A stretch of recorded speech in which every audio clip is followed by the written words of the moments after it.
ગજબ છે ને આ અધિકારી, આ સાહેબે નેતા બનવાની જરૂર છે, કારણ કે કેવા ઉઠા ભણાવે છે। ઝાડની ડાળી પર બેસી અને ડાળી કાપવાની વાત કરે છે, બ્રિજ પર હિટાચી મશીન લઈ ગયા અને પછી બ્રિજ તોડવાની વાત કરી। લોકો ઊભા છે બ્રિજ ઉપર અને બ્રિજ જાણી જોઈને તોડાયો છે। સાહેબ થોડુંક તો ગળે ઉતરે એવી વાત કરો।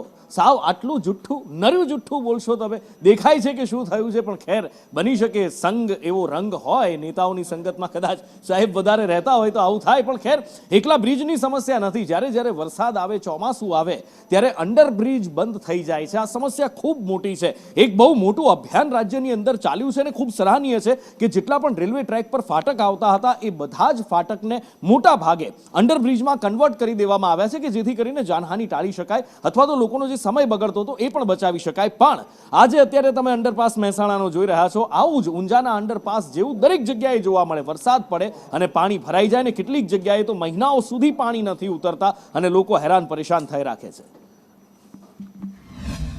હું રાતે મોડા ટાઈમે અમારે વરસાદ આવ્યો, અમે જોયા નથી, અંદર પાણી ભરેલો હતો। હું નીકળવા જતો હતો, અંદર ગાડી બંધ થઈ ગઈ છે।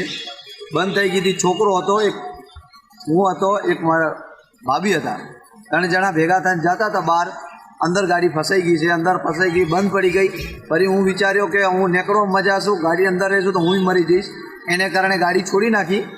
હું ડાયરેક્ટ એને ગાડી માલ બધું છોડીને હું બહાર નીકળી ગયો।